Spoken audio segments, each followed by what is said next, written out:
What's going on, guys?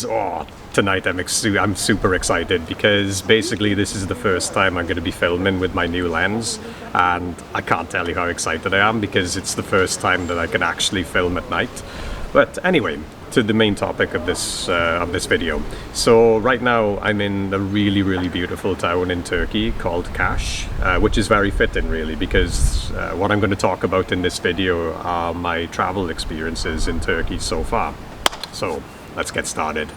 So the first time I came to Turkey was in 2012. It was a pretty interesting experience, and admittedly it was in my early days and less experienced days of traveling.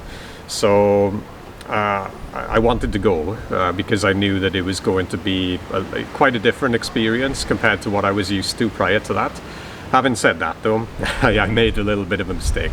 Don't get me wrong, I had a really good time when I went there, but I chose to go to Alanya in June, and Alanya is in the Antalya region of Turkey, and the problem with going in June was I went at the peak time of the tourist season, so it was not really what I was intending, because basically it was a very resorty kind of town. So it was mostly holiday makers that were there rather than backpack. Oh, prayer calls have started. Oh, I can't believe that. That's 2 videos now where I've actually filmed a video where the prayer calls are going. I guess it adds a bit of authenticity to it. But anyway, yeah, so I went to Alanya at that time, and it didn't feel too authentic because it was very resorty, the town that I went to.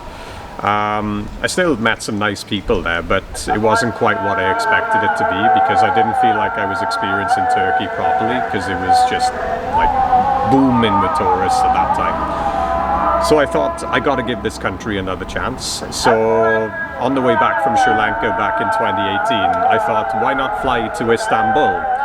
So that's what I ended up doing, but it was only meant to be a 4-day trip in Istanbul, and I wasn't intending on visiting other parts of Turkey. I did start by doing 4 days in Istanbul as planned, and wow, it was incredible, because I went in April, so it was less touristy at that time, so it felt much more authentic as a result. God, these mosque calls are amazing. But speaking of which, in fact, actually that was one of the highlights in Istanbul was the first evening I was there.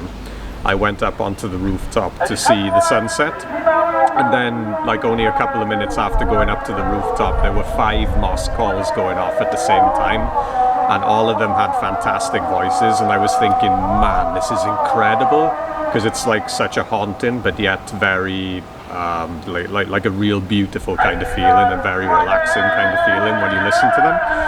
So it got off to a pretty good start. And then, yeah, because I was staying pretty close to the old town, inevitably I should say, I visited the Blue Mosque, or Sultan Ahmed as it's known in Turkey.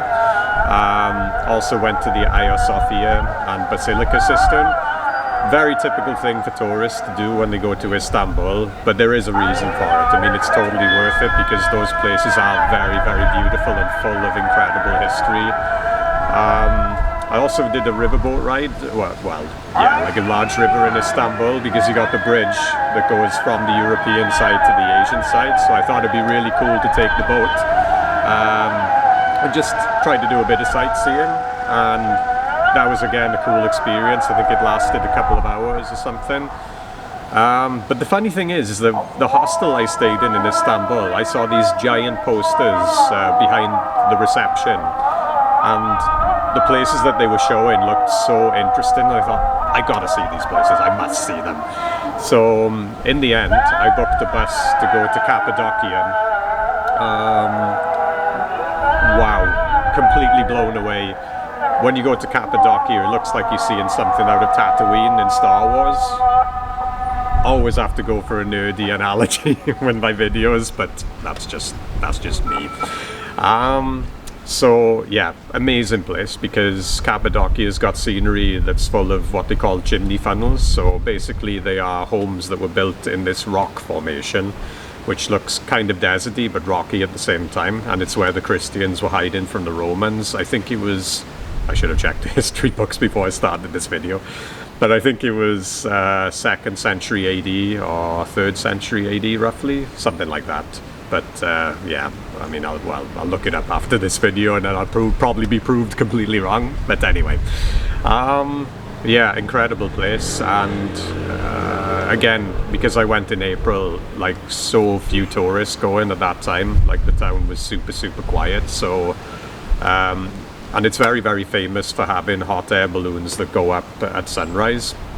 I didn't actually go on the balloon itself because it can be a little bit pricey. I think it's the equivalent of about €100 to go up.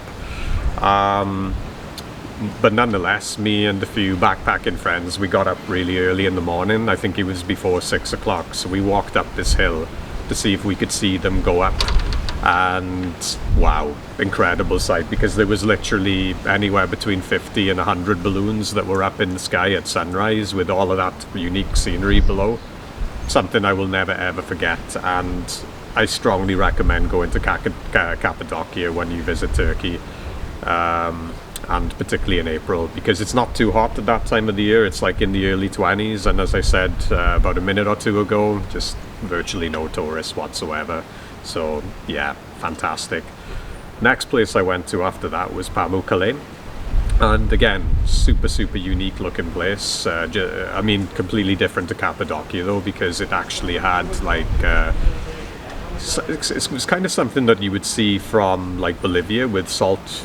Well, I mean, there's the salt flats in Bolivia, but this is kind of like on a bit of a hill, and you also have these thermal pools that are situated there, and incredible place. Just like Cappadocia, I've never seen anything like it before, and I was really starting to find out that Turkey was a country that really had so much to offer, and it was very, you know, super super unique. But there's more for me to tell you after this. But anyway, to finish off with Pamukkale, on top of what I said just now, there were some like Greek and Roman ruins that were there as well, so that only really added to the unique scenery. And the temperature was a little bit warmer there compared to Cappadocia too. I think it was about 25 degrees, so, but you know, still super manageable. And again, there were a few more tourists at this place, but still not that many compared to what you would have around the summertime. So yeah, and just like Cappadocia, it's a UNESCO site, and it's there for a reason, definitely. Next place after that I went to was Olympos, because it was highly recommended as a place to go for people who love the outdoors. Again, a few ancient ruins that were there too, which really adds to the experience. And yeah, wonderful place. You could see why it's a place for outdoors enthusiasts, because you can do hiking, you can do trekking, you can do kayaking there. Plus there's a really beautiful small beach where you could go for a swim. And that's the other thing that's good about visiting Turkey in April too, is that you can go for a swim in the sea. It's not going to be like super warm, but it's not that too cold either. I would call it a refreshing temperature, so it's comfortable enough.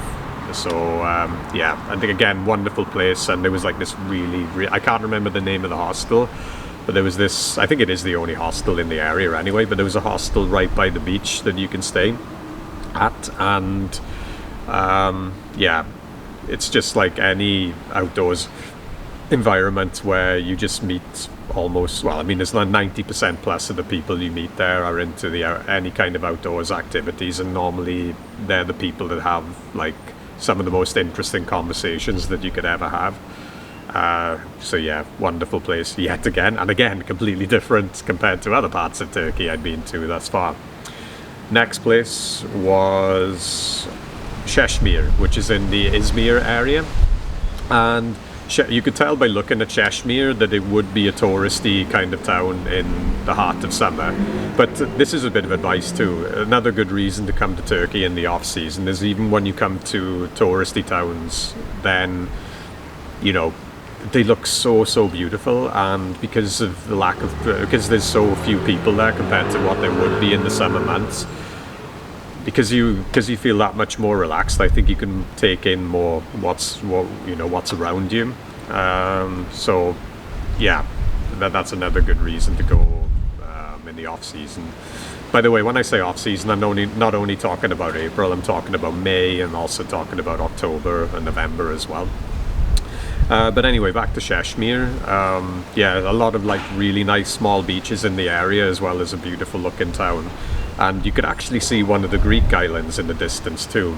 And they definitely have like boat trips that can take you over there as well. So that's always an option for you. And then the last place that I went to on that particular trip was Fethiye. And Fethiye, I didn't know anything about it before I went to Turkey. Well, pretty much like the other places. But Fethiye was wonderful as well. Nice town. I mean, well, the town, I didn't think it was necessarily the prettiest that I've seen, but I could tell that it really had like a lot of character and a lot of good atmosphere. But yet it's the surrounding areas that are really cool when it comes to that place, because there's so many nice, well, I mean, there's really nice boat trips that you can take outside of Fethiye where you just hop onto different islands all day and you jump into the water, have a swim. And yeah, it was a nice mixture actually of like international tourists and Turkish tourists. I think there were more Turkish tourists at that time, so that gave it a little bit more authenticity. And man, some of the islands that we visited, God, they had some incredible beaches with crystal clear water. And I would say that was what, I mean, the whole trip was a highlight, but I would say that was probably one of my favorite parts of it. And again, just like Olympos and just like Pamukkale, it was about 25 degrees, so perfect temperature. And yeah, so there you go. I mean, it was meant to be a 4-day trip in Istanbul, and it ended up being a 3-week trip traveling the country. So I think that speaks for itself on what it has to offer. So I'm back here again now, but this time I'm only visiting Kaş for 1 week, because I did a little bit of research prior to coming here, because I thought that it would be cool to revisit Turkey again. So yep, I ended up researching, and I found out that Kaş was probably a good option for the month of November. Thankfully I was right. And yeah, it's been wonderful here. It actually reminds me a little bit of Cheshire, a little bit smaller, but the scenery is quite similar, where it has like these amazing mountains on the cliff, but you also have like a lot of like some nice small and sometimes really big beaches outside of the town as well.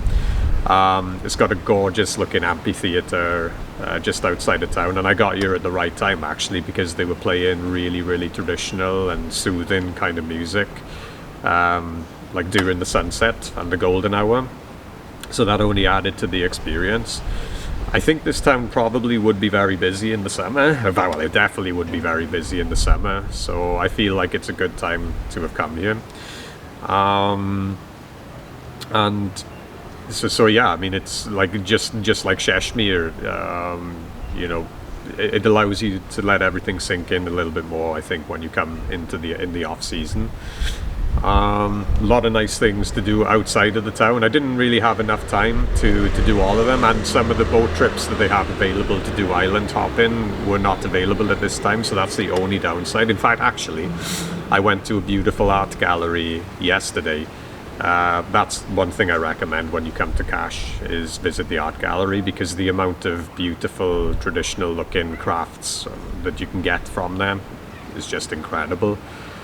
But I was told when I went there that most of the boat trips were not running at this time of the year, so he said probably it's better to come in October or early November, because you've got a better chance of doing island hopping then. Having said that though, there were a couple of nice trips that we ended up doing.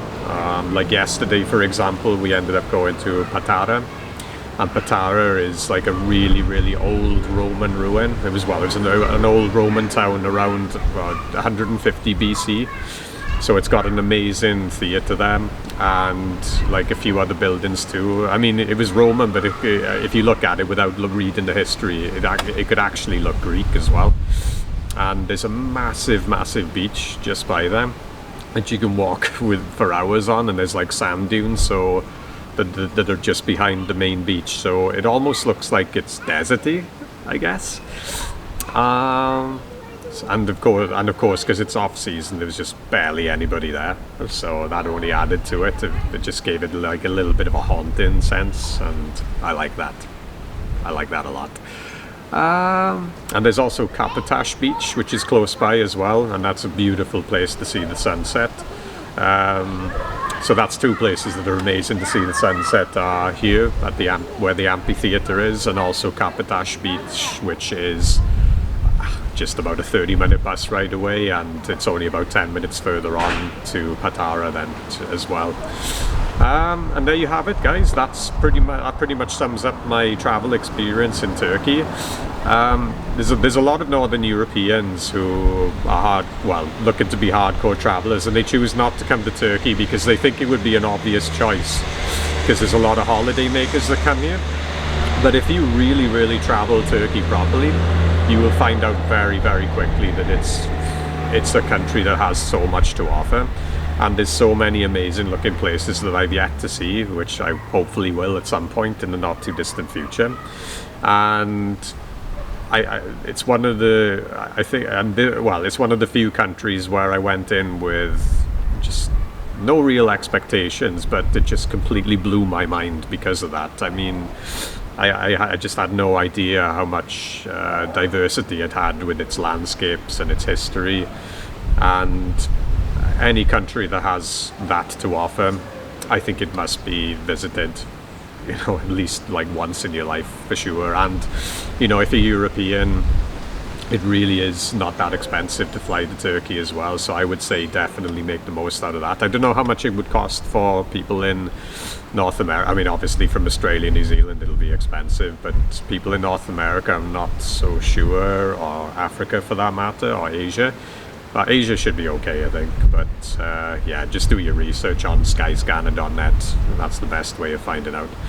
But anyway, just to sum it up, definitely visit this country, guys, because I don't think it matters what each and every one of you are into. I think you will find some kind of enjoyment if you come over.